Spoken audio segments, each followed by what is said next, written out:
Do more is a call to action for all Australians to be allies, making the commitment to become more informed, more educated, and more engaged in creating positive change to challenge racism. This conversation series seeks to make change through storytelling. We acknowledge the traditional custodians of country throughout Australia and their connections to land, sea, and community, and what we learn through storytelling culture of the longest continuous civilization on the planet. We pay our respect to elders, past and present. I'm Shelley Ware, and I'm going to be talking to Benjamin Law today. He is an Australian author and journalist, and we're talking for the Do More campaign. I'd like to start by acknowledging the traditional owners and their family. And thank you so much, Benjamin, for joining us today for the Do More campaign. How are you? I'm good, Shelley. So great to see you. Thanks for having me. It's a pleasure. Well, we're not here to talk about wonderful, happy things, are we? It's a difficult conversation today, and it's one that's really important, especially in today's climate. So thank you so much for coming today and talking to us about this and unpacking racism for people in our community. So let's start off with racism, and how does it show up in your life? It's such a good question because I think it's changed for me as time has gone on. And when I was growing up, for instance, I was born in Australia, born in Queensland Sunshine Coast, which is a beautiful part of the world, but it's incredibly monocultural. Let's put it that way. It's very white, which isn't a problem in and of itself necessarily. But when you grow up looking like this, and as one of the very few families who look like this, you do feel conspicuous, and other people sometimes go out of their way to make you feel conspicuous and different as well. In some ways, I was lucky because I was born in the 1980s. So by the time I was going to school, there was like Expo 88 in Brisbane. You know what I mean? There was this big kind of celebration and national embracing of multiculturalism. Whereas, I might speak to other Chinese Australians who are a generation older than me. And because there wasn't that national conversation around embracing multiculturalism, there were really vicious, horrible encounters of very specifically anti-Asian racism that they faced growing up. And so I think it changes depending on generations. Later on, I would see racism manifest in the era of Hansonism, which coincided with my high school years. And that was the first time around a very, very explicit anti-Asian rhetoric. And of course, that was also coupled with anti-Aboriginal rhetoric from One Nation as well. There were all these very specific racisms, plural, that was coming up around that time.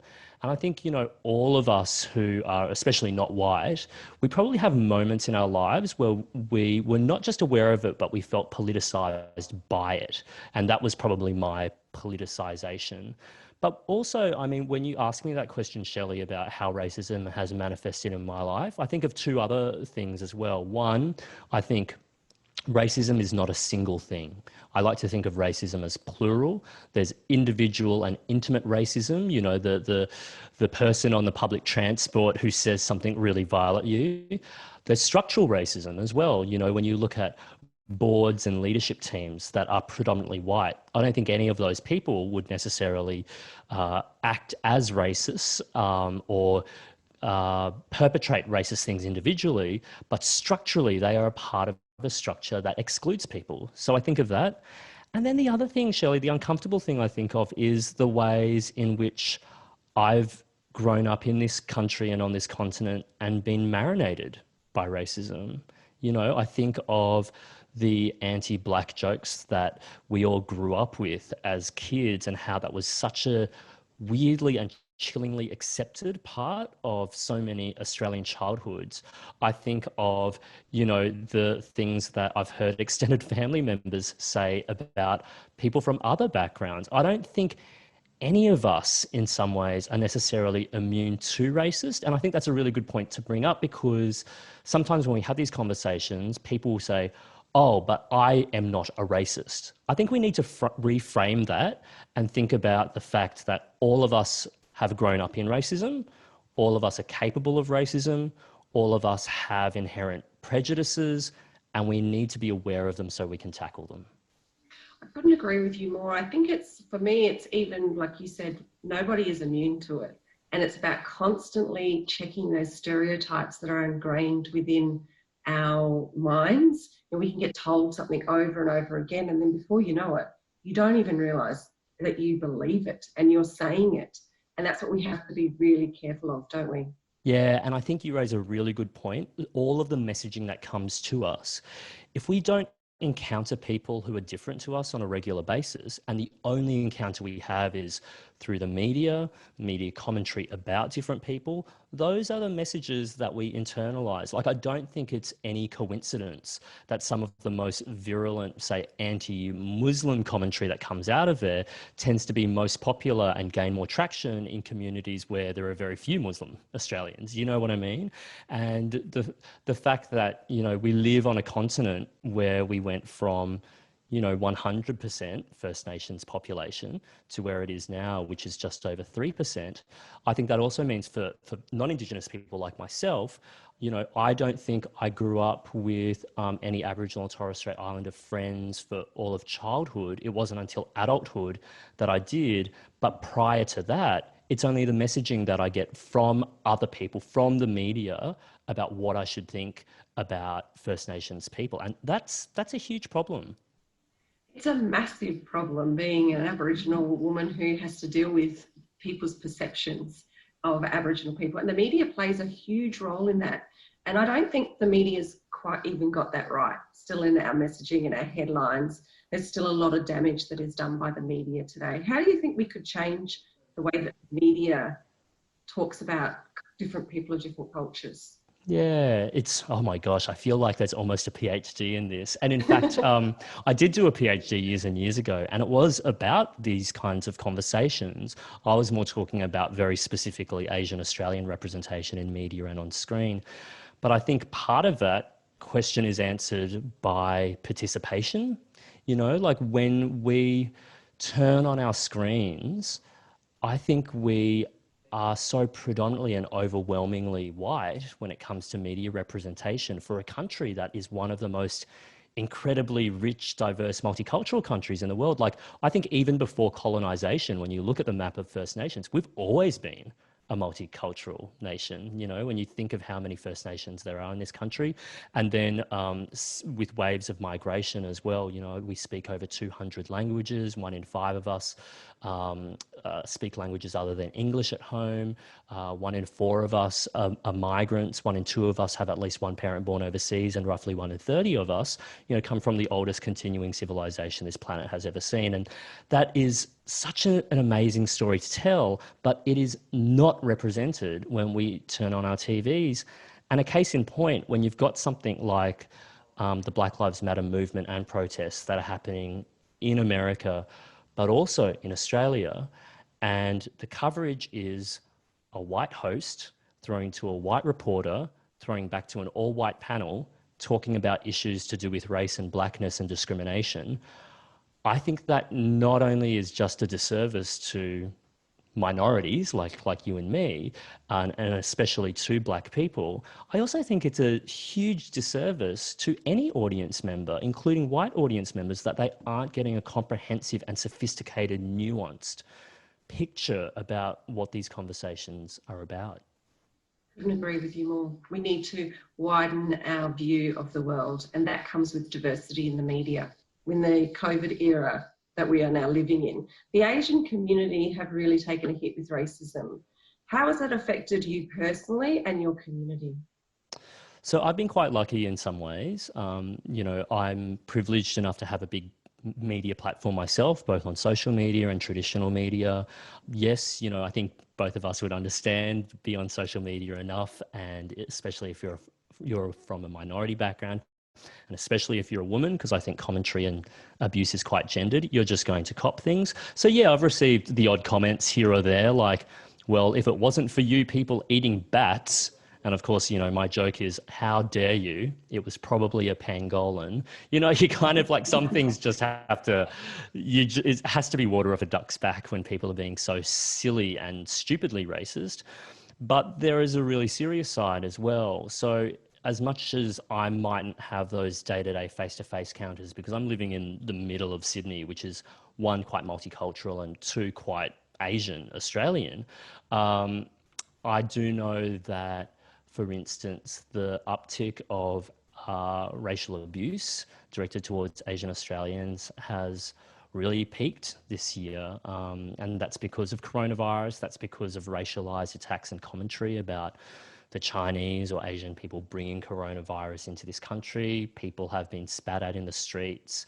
Friends of my family who are Asian background, and they might even be Vietnamese or they might not even be Chinese. So, but they will get this very racialized abuse that stems from people really wanting someone to blame, which in the first instance isn't helpful. And two, to actually turn it into a racist attack is pretty upsetting and confronting. So I know that it's been a really rough time for a lot of people. And even though that hasn't affected me so much personally, except on social media, you can't help but feel that you are, as a community, under attack, and that really wears you down. Oh, it does wear you down. So that leads me to how you physically react when something racist is directed towards you. How do you physically react? Oh, that's such a good question, because I have to say I'm not sure I've worked out my flowchart for how to yet. Do you know what I mean? Like, Good. That means that's a good thing. yeah, because I feel like in some situations there's a physical danger if you react. You know, if someone's bigger than you, if they're extremely angry, or if you can tell something might veer towards violence, um, I almost need to control myself from not reacting, because I am this 5 foot something little Asian dude who struggles to hit 65 kilos most of the time. And I have to remind myself, no, actually, Ben, if you do that, you're going to be in danger. And my boyfriend and my family and my friends have always seen me try to retaliate. And I need to tell myself, actually, you're going to put yourself in harm's way if you do. Um, but sometimes I do react back when I feel like it's valid, when I feel like I can do so in a way that mightn't bring me too much harm. But it's always a gamble. I really am aware of how racism, public instances of racism, makes people feel incredibly isolated. So I'm actually really mindful of, other people, say on public transport, other people in public situations. I feel more comfortable that if I stand up for someone else, other people will join in too, to make sure and it's less about the perpetrator. I think it's much more about the person receiving that abuse, to make sure that they're not insane and to almost signal that they don't deserve this, that's really unacceptable. So look, I have to admit, I've been in situations where I probably haven't reacted the way I should have, like I've been foolish in trying to retaliate. I've gone off my head at some people, but I think that kind of shows that when you are illogically and unfairly attacked, that the responses can sometimes understandably feel illogical and unfair too, because the conversation's not in good faith. Sometimes it just doesn't even make sense, Benjamin. Yeah. The long-term effects of racism can really impact our life, Benjamin. How have they impacted your life? That's a really good question, because it's something I haven't thought about consciously, but I'm going to try to answer it. I feel the stuff that's more corrosive, Shelley, is the structural stuff, is the invisible stuff that people take for granted and breathe in as oxygen. For instance, I find the whole idea that an all-white board, an all-white leadership team, an all-white news team, an all-white anything, really, all-white judging panels, all-white parliamentary group, whatever, when people say those people have gotten there by merit, and that's why women or racial minorities, Aboriginal and Torres Strait Islander people, people with disabilities, queer people, that's why they're not there. The people who are there got there on merit. I think that's an incredibly racist and incredibly bigoted assumption to make. First of all, do we really look at Australian Parliament right now, which is so not representative of our communities, so lacking in racial, cultural diversity? Are we really going to say that they all got there by merit and not by their family connections, not by the money they have, not by the school they went to, not by the social connections they made? I'm sure some of them are there despite of all of the lack of those things, but most of them, let's face it, if we went through those people one by one, I can tell you the story of how they got there. Similarly with journalism, you know, you look at some of the newspaper mastheads and the bylines they have are shared with family names. Like the nepotism is actually so naked, and they actually think that the problem is that racial minorities and women and other people don't have merit. You know, that's the stuff that infuriates me, because you know, those arguments that were used against women for so long, and even still now, to prevent them from having full participation in the workplace. Oh, we happen to be 75 to 100% men because we work on a meritocracy system. And they're still being used in different ways against people who are racial minorities as well. And I think that is the most infuriating assumption that is often made in Australian public and working life, that we are not there because of our own fault. We're not good enough. We're not educated enough. We don't have the skills. And I'm like, excuse me, whenever I have these conversations, and I do sit on different boards and leadership teams, you have to point out the obvious to people. I don't think people even see whiteness. They see Aboriginality, they see Asianness, they see people in a wheelchair, they see queerness. They do not see white, heterosexual, able-bodied. But I think once you do, because I think it's fair, if you're going to see everyone else, you need to see yourself too. I think once people do, they can't unsee it. You know, like my boyfriend's mother, my quasi-mother-in-law, she's this gorgeous person who's also white. And one day when I said to her, my gosh, breakfast TV is so incredibly white, that was the most, she hadn't thought about it before, but she says she hasn't been able to stop seeing it since, you know. Yeah, and I think we're seeing more and more of that, especially with what happened with the Black Lives Matter worldwide phenomenon. People are actually seeing it and cannot unsee it. I've got like lifelong friends that are saying things I never, ever thought that they would have been able to comprehend about themselves. So I think that we are seeing a massive change, not just for Black people, but for the whole entire multicultural community of Australia and the world.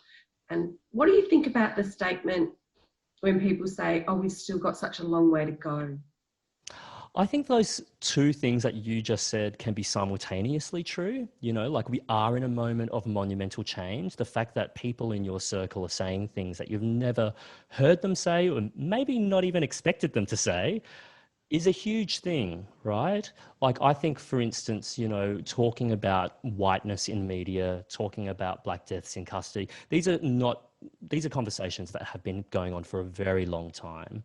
But I feel like, yeah, those conversations are starting to move into the centre. So I feel really hopeful and optimistic about that.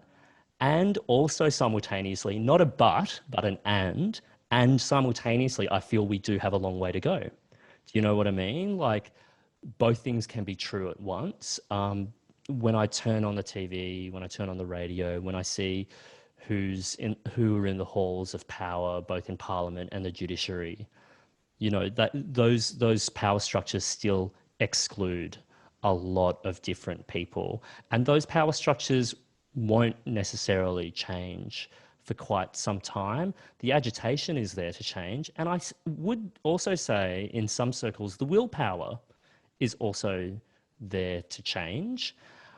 But some things happen incredibly slowly, and I think other things happen incredibly fast.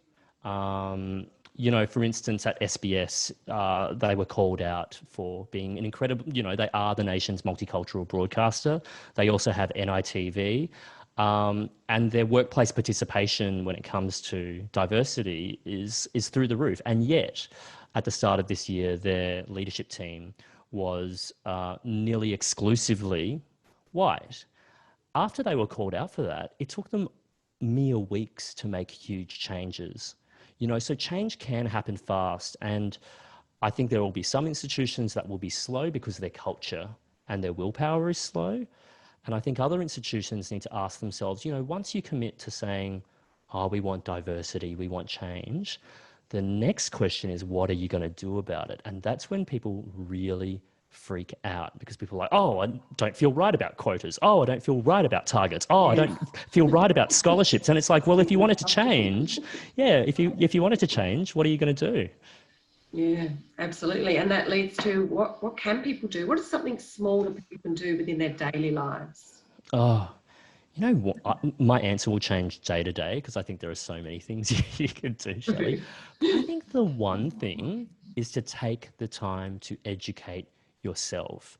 Now, I fully admit I have been that bozo who has sometimes asked, like, say, one of my friends, "Oh my gosh, I'm going to do a public speaking gig, and I don't have the map in front of me. Who's the First Nations group here?" And my friend is just like, "Ben, I love you, and I'll tell you this time, but there's this thing called Google, and you should use it." You know what I mean? And I'll be like, "Oh my God, I've been that person before." Like, I acknowledge and I have to admit it.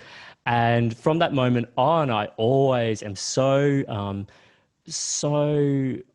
what's the word? Like, I really want to make sure that I'm making the effort and I'm not making other people do the effort, because I feel like in the year 2020, the resources are there. And sometimes I find myself on the other end when people ask me questions going, "Well, there's this thing you can look up. It's called the internet."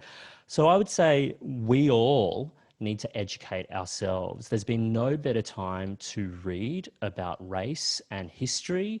I feel like the books that I wish I was reading when I was a kid are available now. I think of the New York Times bestseller lists at the moment, because in this year where Black Lives Matter has really flared up necessarily after the killing of George Floyd, there have been weeks on end where the New York Times bestseller lists are nonfiction books about racism, anti-racism, and white privilege. And if you are lost, I mean, just walk into any bookstore. The information is there. And I also think, in Australia, those books are there too. Like, if you want to really learn about the First Nations history of this continent that you might not have been taught about at school, that stuff's in the bestseller list now. If you want to know about how people from business or anywhere else are trying to tackle racism, or even on a personal family level, those books are there. There is a book about how to be an anti-racist for children and babies now. I think we should all be doing that work together and in our own time and commit to it. Absolutely. And what about a big thing that people can do? What's something big that people can do more to stop racism? Blow up the system. I think the big work doesn't actually happen in an instant, in a way. And when I facetiously say blow up the system, I do think the systems need to be really shaken up. I think you need to, especially if you're a person who's more privileged, say you are a white person, and you see the whole staff room also white, we want you to ask the questions. Why are we like this, and what's led to this point, and what can we do differently? Because if I say that in that situation, or I imagine if you say that in that situation, Shelley, we've probably got more to lose in that situation, being the only person in the room who's going to bring it up. The kind of annoying minority person who's obsessed with race. Whereas if you're a white person in that room, you are able to make your colleagues and your co-workers think in a much more deep and meaningful way, unfortunately, for better or for worse, than sometimes racial minorities can. So, be an ally, I think, is one thing that I would say is a big thing to do. And that work, I'm sorry to say, never ends. You'll have to commit to that as a lifetime project. Tell me about someone who's been an ally to you and it helped you through a situation. I would have to say the person who comes immediately to mind is my boyfriend, who is very white. And I say that smiling because he actually is so white that he will burn very quickly in the sun. And I think because he's been with me for so long, he gets these conversations in a much more personal and not just intellectual way than, say, a lot of his white colleagues. He has committed to the work in his workplace in so many different ways. He is committed to speaking up in the way that we just spoke about. When he finds himself in all white situations and no one else is talking about who's missing, he will be that person who does that. And even though I'm not working with him, I'm not a part of that workplace or work cohort, I am really appreciative that he recognizes what his privilege is capable of. You know, if you've got an asset, I hope you'd use it. And it's been nice seeing him use it in his own way. So have you ever had a well-meaning, can you Google for me kind of friend that has stood up for you and supported you, but it hasn't quite worked out? You know, that I don't know if this will resonate with you, Shelley, but I do find that sometimes there are, you know, very progressive, accepting, loving mates. And the way they make a point of how woke and accepting and comfortable they are with your difference is almost to make ironic jokes about it.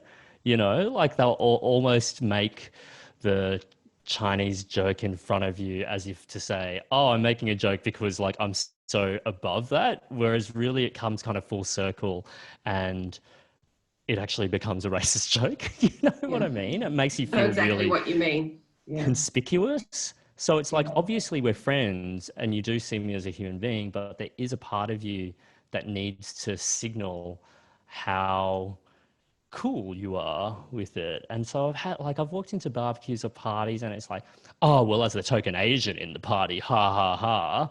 And it's like, well, actually, I wasn't thinking about that until you brought it up. And now I am thinking about it. So I think that's one very kind of particular social dynamic that I'd still encounter with people I do love.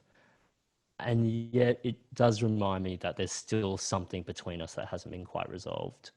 Yeah, I get that. I get that a bit. Mm. You just do spend the rest of the barbecue just thinking about that and wishing you could just go home. Yeah, absolutely. Yeah. Yeah, it's really painful when you realize sometimes that a relationship that you thought was predicated on genuine goodwill, affection, trust, and love, there is an element where you're kind of a prop, and it makes you feel used, and it's kind of gross. I acknowledge one that nowadays I do have Aboriginal and Torres Strait Islander friends, many, many, many of them, but I also still try to make myself aware and never forget that I spent half of my life without, and everything that I internalized about my knowledge about this continent, how we came to be Australia, you know, that was kind of a narrative. Some people might even argue propaganda that I internalized for a really long period of my life, and that I will have to do the work. It doesn't matter how many Aboriginal and Torres Strait Islander friends I have. I need to be aware that I internalized that history and that story that was not true, and that I have to do work not just to embrace this truth that I now know, but to actively work against that narrative, both in myself and for other people. I think it's, you know, there's been one refrain from Black Lives Matter conversations that's really resonated with me, and I feel called out myself even when I hear it, which is, it is not enough to simply be not racist. You must be actively anti-racist, because if you were not anti-racist, if you were not actively resisting the racism that already exists, you're being complacent about it. You're being permissive about it, and therefore you are perpetuating racism. Therefore, you are part of a racist system. So that's something that I'm really trying to be mindful of. That as much as I might not in this instance be perpetrating a racist act or a racist thought. Am I also being actively anti-racist? That is an active process, not a passive one. And that has really shone out to me as well within this period of time, because like we talked a bit earlier in the beginning about people being, I'm not racist, I'm not racist, and people being very guarded about that. They throw that out quickly to end the conversation, but there's so much more to the conversation now. You hear the words of systemic racism and being actively not racist. So there's more, and I feel people are listening more, which is the wonderful part about it. Yeah, yeah. And I think we need to change our language around that stuff. You know, I even saw like a story about footballers being accused of saying racist things in the locker room. And the first offense is always, I'm not racist. And I think we need to flip that, you know, similar to what I said at the start. Let's acknowledge that all of us have been raised in racism. And that all of us are capable of saying and doing racist things. You know, no one is born no one is inherently a racist person. Are we all potentially capable of it? Absolutely. And we need to resist that and actively fight against it. That's beautiful. Love that. Thank you so much for joining us, Benjamin Law, on the Do More campaign. It has been fantastic to talk to you, and I'm sure that everybody out there has gained something from your knowledge and your generosity. And you take care. Thank you so much, Shelley. It's been an honour sharing this space and time with you. Find ways you can do more at domoreproject.com.au.